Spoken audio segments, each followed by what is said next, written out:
We were just in the car like, oh my word, let's organise the flights. Amazing. He is a superstar, winner of the Serie A, nominee for the Ballon d'Or, and an icon of Scotland. Let's give it up for Scott McTominay! Yay. Good morning, Scott. How are you? How are you feeling? Yeah, I'm doing well. How are you? All Yeah, good? we're good. We're very good. We're good. Listen, as fans, we just look forward to the World Cup every single day. As someone, mate, that's going to play in it, how are you feeling right now? Are you the most excited man in the country? I am. I really am, to be honest. It's as it gets closer to the build-up, it's fast approaching us, to be honest, but we have a good preparation period before we go, and no, I'm really looking forward to it.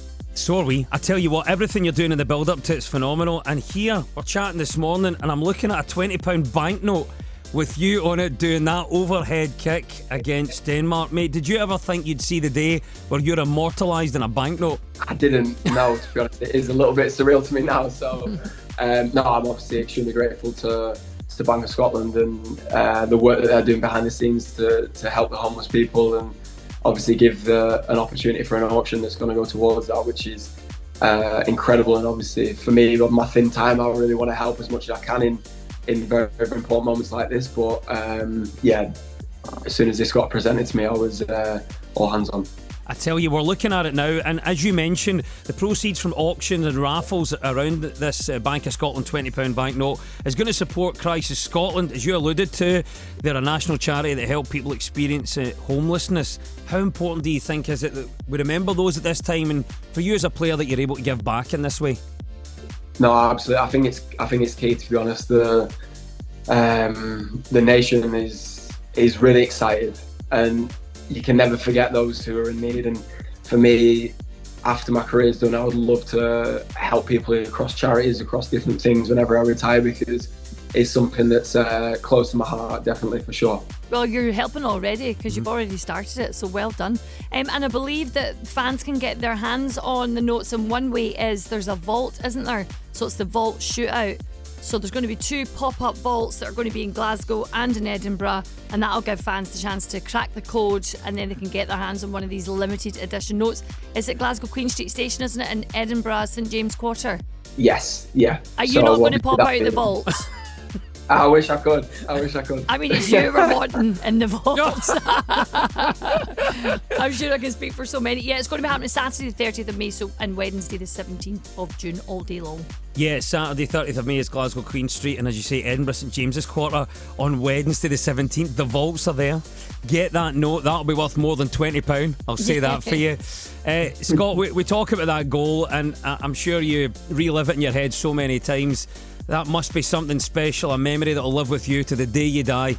It will, yeah. It's incredible, to be honest, whenever I look back at that evening, not just what happened with that goal, but the other goals as well. The way that the game went, it was like a roller coaster. It was up, it was down, and then you don't know if you're coming or you're going.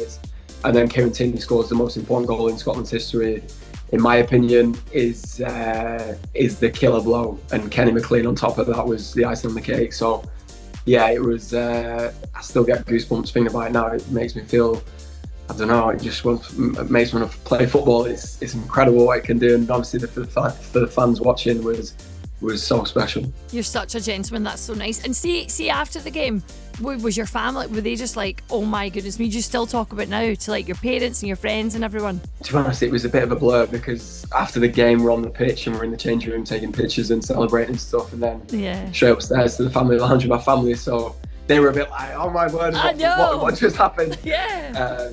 The maddest game of football that you could ever be involved in, without doubt, for us anyway. Obviously other players experience different things, but for me that was the most up and down in a game of football that I've ever felt in my life. And after, on the way home, I drove home with my mum and dad.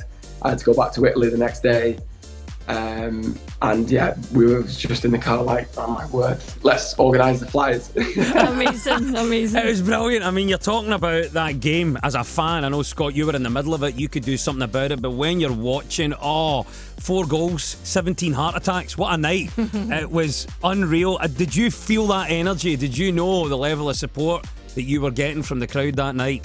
It's easier playing for me. Any time that I've been on the bench or watching, if I'm injured or something like that, it's easier to play, because you're just lost in the game, and you don't really think about like, oh well, if we score now or if they score, what happens? Or you hear the commentators talking about the VAR decisions and stuff. You don't really see that on the pitch. You're just involved in the game and engrossed in it. So it's harder watching, definitely. Well, Definitely. I tell you what, mate, you say it's hard watching, but you guys have given us something amazing to cheer about. And I have to say, we're talking about these banknotes and helping this great cause, and you can get them. And that overhead kick, and you mentioned family as well. As soon as you score it, all I can see is Scott going to the crowd. You know what I'm going to talk about here? Where's my mum? Where's my mum? Oh, I remember that, yeah. What, was that something that you'd planned? Why was it in that moment you thought, I need to find my mum here? Well, I didn't know what to do whenever I celebrated, so obviously I know where my mum and dad sit, and I was looking for my mum, and then I didn't realise that the camera's obviously going to be on you because you scored, but I didn't realise that they'd be able to lip read as good as that. But I was genuinely looking for him because I couldn't see them. Did you see her? I miss him. Could you see your mum Yeah, at the I end? did see her, yeah. Oh, amazing. I could see my dad because he's 6'3" like me, and you can't miss him. But I was looking for my mum, where's she at? So, she loved that, to be fair. Very good. And was your dad not saying, what about me? Am I not getting a kiss? What's happening? He probably was. He was like, did you see it? Yeah. Right there. But they're such great memories, and it'll live me for the rest of my life, that for sure. We loved that because it brought it right back down to how important family are. And now we bring it back, Scott. Final words, talking about the summer and those games, Haiti, Morocco, Brazil, and whatever happens beyond that. What are your thoughts? How do you think that you're going to approach this? How do you think we can do this year at the World Cup? Yeah, for us, it's a game at a time, and you have to be prepared on the lead up to it, mentally and physically, to give your absolute best at all times. And for us, it's difficult to put your mental state to a side and say it's just another game of football, because it's not. It's the World Cup, but you have to try and find a way to control that emotion and go out and play it like it is just another game. And for us, I feel like we've got a really good group in terms of experience, and the staff members have been around for a long, long time now. So we're looking forward to it, man. I can't wait. This is going to be brilliant. Get the sun cream ready, especially for Miami. That's all I'm saying. Yeah. It's rain season, so it's could be humid, rainy, and sunny, so we could be in trouble. We could be, although I'm thinking rainy, Scott. That might be to Scotland's advantage. We love playing in the rain. Yeah, that's what you're used to. I tell you. And the one bit of advice is, before the game starts, make sure you find where your mum's sitting. Just get it sorted, so that you've Well, I got her hope there. you have another moment with your parents in the car after the game where you're like, can you believe I did that? Because I've got a funny feeling that you might just do something as wonderful yet again, Scott, for us. So good luck and all the best when it happens. Absolutely.